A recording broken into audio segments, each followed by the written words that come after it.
Hello friends, எல்லாருக்கும் வணக்கம். இன்றைக்கி நம்ம சுவையாக டேஸ்டான ரசம் எப்படி வைக்கலான்னு பார்க்கலாம். போன வீடியோ ரசப்பொடி அரைச்சது எப்படின்னு காமிச்சோம் இல்லைங்களா? அந்த ரசப்பொடி வச்சு நல்லா டேஸ்ட்டாக இன்றைக்கி ரசம் வைத்து பார்க்கலாம். நம்ம வாங்க வீடியோக்குள்ளே போகலாம். இப்போ நம்ம ரசத்துக்கு தேவையான பொருட்கள் பார்ப்போம். முதல்ல தக்காளி எடுத்துக்கோங்க. நம்ம ஒரு 6-7 தக்காளி சின்ன சைஸில் எடுத்துக்கோங்க, சரிங்களா?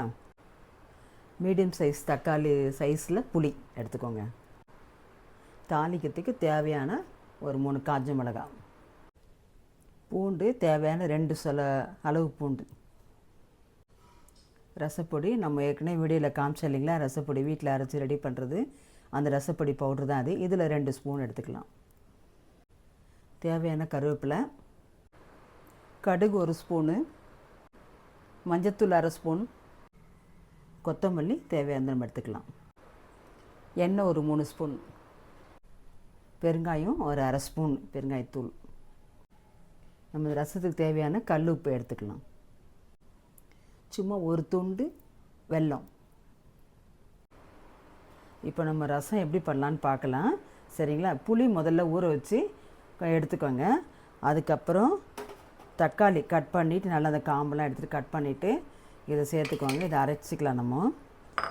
நான் செய்யறது இப்படி அரைச்சி தான் போடுவேன், எந்த டிஃப்ரெண்ட்டாக இருக்கும். அப்புறம் பூண்டு போட்டுக்கோங்க. அதுக்கப்புறம் கல் உப்பு, இந்த 3 போட்டு இப்போ நம்ம மிக்சியில் அரைக்க போகிறோம், சரிங்களா?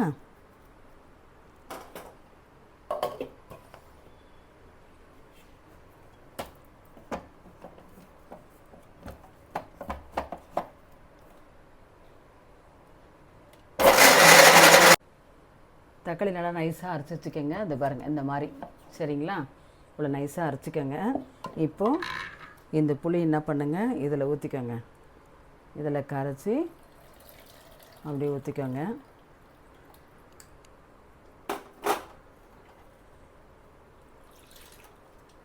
புளி கம்மியாக தான் ஊற்றுவேன், தக்காளி நிறைய போட்டுருவேன் நான்.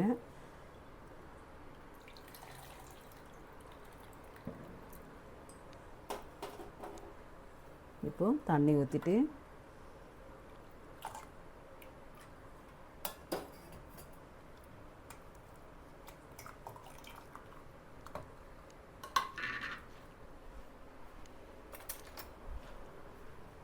நல்லா மிக்ஸ் பண்ணிக்கோங்க.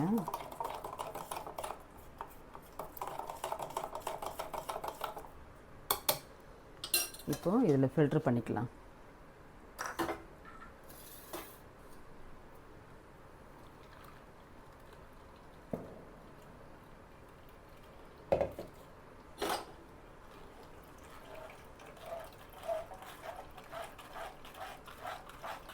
நல்லா ஃபில்ட்ரு பண்ணிக்கோங்க. அது அப்படின்னு இல்லை, எப்பவுமே நான் தக்காளி அரைச்சி நான் ஃபில்ட்ரு பண்ணி தான் போடுவேன். ஏன்னா அதோடய விதையெல்லாம் வராத அளவுக்கு போட்டுருவேன் நான். இந்த மாதிரி ஃபில்ட்ரு நல்லா பண்ணிக்கோங்க.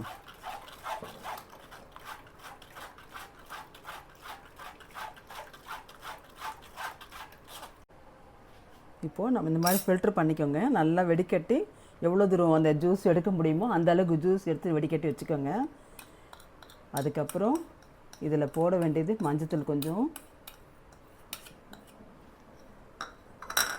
அதுக்கப்புறம் பெருங்காயத்தூள், அதுக்கப்புறம் ரசப்பொடி, நம்ம அரைச்சி ரெடி பண்ண ரசப்பொடி 2 ஸ்பூன், அதுக்கப்புறம்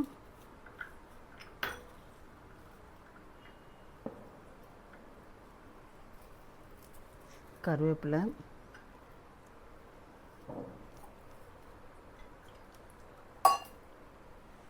அதுக்கப்புறம் கொத்தமல்லி,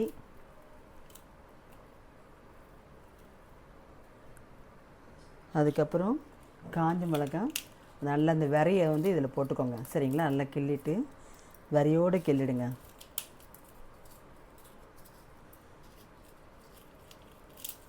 இதில் விரையை நல்லா விட்டுட்டு ஒரு காஞ்ச மிளகாய் மட்டும் தாளிக்கிறதுக்கு வச்சுக்கோங்க, சரிங்களா? அவ்வளோதான். இப்போ நம்ம அடுப்பை பற்ற வச்சு கடாய் வச்சு வணச்சி எண்ணெய் ஊற்றி நம்ம தாளிக்க போகிறோம், ஓகேங்களா?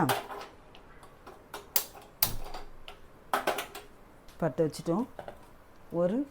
ஒரு 3 ஸ்பூன் எண்ணெய், ஓகேங்களா? அவ்வளோதான். இப்போது நல்ல எண்ணெய் காஞ்சதுமே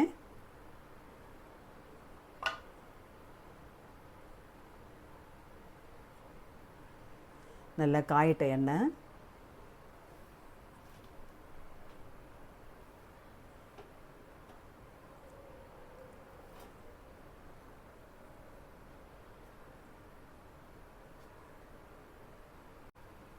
இப்போது எண்ணெய் காஞ்சிச்சு, கடுகு போட்டுடலாம். கடுகு, காஞ்ச மிளகாவும்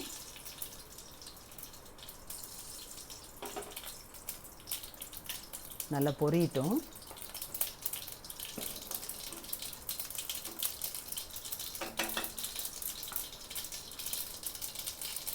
பொரிஞ்ச வாட்டி இதை அப்படியே நம்ம கொட்டிட வேண்டியது தான். அடுத்து பொரிஞ்சு அடங்கிடுச்சிங்களா, அடங்கினோடனே இதை நம்ம கொட்டிடணும். அவ்வளோதான். நல்லா கலந்துட்டு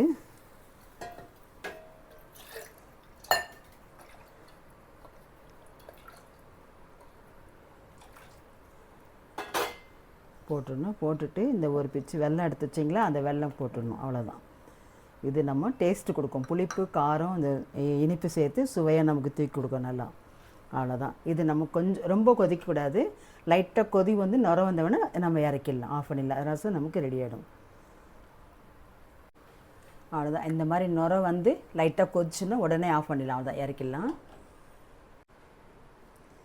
அவ்வளோதாங்க, சூப்பராக ரசம் ரெடி ஆகிடுச்சு. பார்த்திங்களா அவ்வளோ அழகாக இருக்குது. இதை நீங்கள் டேஸ்ட் பண்ணி நல்லா சாப்பிட்டு பாருங்கள். இதை நீங்கள் பார்த்துட்டு டேஸ்ட் ருசி பார்த்துட்டிங்கன்னா அடுத்தடுத்து நீங்கள் செஞ்சுக்கிட்டே இருப்பீங்க. இது டெய்லி நீங்கள் இந்த மாதிரி நைட்டில் ரசம் இந்த மாதிரி சாப்பிட சொல்லும். நல்லா டைஜஸ்ட் ஆகும். நல்லா குழந்தைங்க அதை விட விரும்பி நல்லா சாப்பிடும். ஏன்னா நம்ம ஃபில்ட்ரு பண்ணோம், தக்காளி, பூண்டு, உப்புலாம் போட்டு அரைச்சி நல்லா ஃபில்ட்ரு பண்ணிட்டோம். அதனால் குழந்தைங்களும் விரும்பி நல்லா சாப்பிடுவாங்க.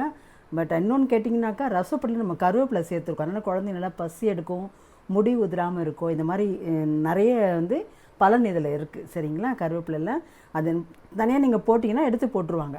கருவேப்பிலை சேர்த்து நீங்கள் அரைச்சி போட்டு பாருங்கள். தக்காளி அந்த மாதிரி அரைச்சி போட்டு பாருங்கள், எவ்வளோ டேஸ்ட் நல்லா இருக்கும் பாருங்கள். குழந்தைங்க வந்து எதையும் எடுத்து வீணாக வெளியில் போடாதுங்க, உடம்புக்கு நல்லா போயிடும். சரிங்களா.